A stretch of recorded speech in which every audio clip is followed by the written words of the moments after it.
Tem histórias que somem. Elas desaparecem nos papéis amarelados, nos arquivos antigos, em páginas que ninguém mais lê. Mas tem outras que insistem em voltar. Só que não voltam gritando. Elas voltam sussurrando. Uma dessas histórias começa, ou talvez nunca tenha terminado, na Rua Espírito Santo, bem no coração de Turim, no norte da Itália. Lá, em 1934, uma casa comum teria sido palco de um dos desaparecimentos mais estranhos e silenciosos já registrados por lá. Uma família inteira simplesmente sumiu, sem deixar rastro. E até hoje, vizinhos ainda dizem ouvir os mesmos sussurros que ecoavam naquela casa na noite em que tudo aconteceu. O mais curioso é que há registros, depoimentos antigos e até documentos que sugerem que esse caso nunca foi realmente encerrado. E agora, ao revisitar essa história, a gente talvez consiga entender por que algumas casas não se calam. Turim é uma cidade que à primeira vista parece tranquila. Antiga, elegante, com aquelas ruas estreitas, construções barrocas e um ar de filme europeu. Mas quem conhece um pouco mais fundo sabe que ela tem um lado obscuro.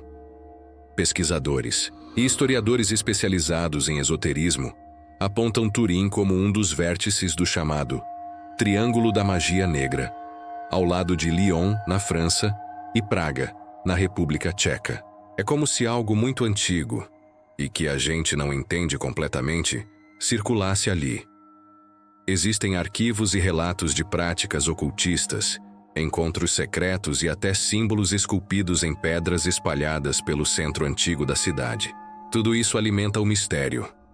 E é nesse cenário que está a Rua Espírito Santo. Um nome bonito, mas que, segundo moradores mais antigos, sempre carregou uma energia diferente, estranha. Ali, bem no número 17, fica uma casa pequena, 2 andares, fachada de pedra. Hoje ela está abandonada. Mas em 1934, foi o lar de uma família que nunca mais seria vista. Segundo documentos da época, Pietro Moretti, um operário recém-contratado por uma fábrica de peças metálicas, se mudou para lá com a esposa, Maria, e os 2 filhos pequenos, Lucia e Carlo. Uma família simples, vinda do sul da Itália, tentando recomeçar a vida numa cidade maior. De acordo com registros públicos, o aluguel da casa foi abaixo do preço normal da época, o que teria chamado a atenção. Há quem diga que o proprietário não queria mais viver ali, mas isso nunca foi confirmado oficialmente. O que se sabe é que, nas primeiras semanas, tudo correu bem. As crianças brincavam no quintal, Maria cuidava do jardim, e Pietro parecia aliviado por finalmente ter um teto para chamar de seu. Mas logo, algo começou a mudar. Há relatos de que Maria foi a primeira a notar. Ela teria mencionado à vizinha que escutava vozes durante a noite, palavras ditas bem baixinho, como se alguém cochichasse bem ao lado do ouvido. Só que, quando ela acendia a luz, não tinha ninguém. Pietro não acreditou de início. Disse que era cansaço, imaginação. Mas depois, ele também começou a escutar barulhos estranhos. Passos no andar de cima, mesmo quando todos estavam no térreo. Objetos mudavam de lugar, portas se trancavam sozinhas. A filha, Lucia, foi vista várias vezes conversando com o espelho do quarto. Quando perguntavam com quem ela falava, ela respondia: com a mulher que mora aqui.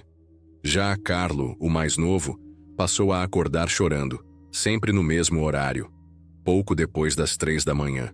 Ele dizia que tinha uma parede chamando por ele, e foi aí que Pietro começou a ficar preocupado de verdade. Documentos sugerem que, tentando proteger a família, ele buscou ajuda com um padre local. O nome dele aparece como Dom Alfredo, um religioso conhecido no bairro. Há relatos que indicam que ele foi até a casa, passou algumas horas ali, rezou, fez a bênção e foi embora pálido, sem dizer uma palavra. Depois disso, ele teria se recusado a voltar. Isso consta em relatos orais e entrevistas feitas décadas depois por estudiosos do oculto que investigaram o caso. Na mesma semana, Vizinhos começaram a notar que algo mais grave estava acontecendo. Gritos abafados durante a madrugada, estalos altos nas paredes, uma sensação constante de que havia alguém parado atrás das cortinas, mesmo quando as janelas estavam fechadas. Um morador relatou, anos depois, que viu uma luz acender no segundo andar, mas a casa já estava trancada e a família, segundo ele, não parecia mais normal. E então chegou a noite do desaparecimento. Era outono, chovia muito naquela madrugada. Os poucos vizinhos que ainda moravam por ali relataram sons altos vindos da casa, como móveis sendo arrastados, vidro quebrando e depois silêncio. Um silêncio tão pesado que ninguém teve coragem de sair. Pela manhã, a porta da casa estava aberta. A polícia foi chamada. E o que encontraram dentro é o que torna tudo ainda mais estranho. Não havia sinais de violência, nada fora do lugar. A mesa estava posta para o café da manhã, os brinquedos das crianças ainda no chão da sala, as roupas no varal, os pratos sujos na pia. Mas não havia ninguém. Nenhum sinal de Pietro, Maria ou das crianças. Nem malas, nem documentos, nem pegadas de saída. Nada. O porão da casa, que até então permanecia trancado desde o início da estadia dos Moretti, estava finalmente aberto. E lá dentro, policiais encontraram algo que até hoje não foi totalmente explicado. Nas paredes de pedra, marcas de arranhões, profundos. Quase como se alguém tivesse tentado cavar com as próprias unhas. Palavras escritas em latim e em dialetos antigos, difíceis de traduzir. Algumas dessas frases, segundo especialistas que analisaram posteriormente os registros do caso, indicavam súplica desespero, mas uma delas se repetia várias vezes. Lei ascolta, sempre. Traduzindo, ela escuta, sempre. Quem seria ela? E por que essas palavras estavam arranhadas nas paredes? O caso foi arquivado. A polícia alegou falta de provas, ausência de crime e nenhum corpo encontrado. Mas o mistério nunca foi embora. Pesquisadores independentes, anos depois, levantaram teorias envolvendo seitas secretas, rituais antigos e até distorções do tempo e do espaço. Parece absurdo, mas há registros que indicam que aquela área da cidade sobrepõe um cruzamento de linhas telúricas, pontos que, segundo crenças esotéricas, concentram energia espiritual intensa.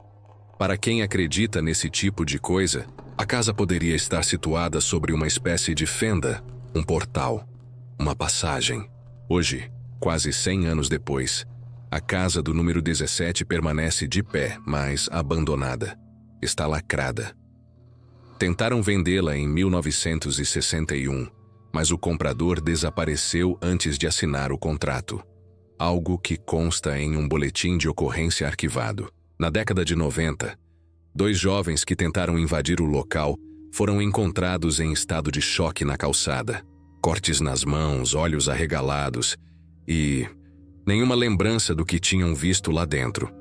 Vizinhos continuam relatando sussurros, principalmente à noite, e algumas gravações feitas do lado de fora por curiosos mostram luzes piscando sozinhas, mesmo sem fiação elétrica ligada à casa.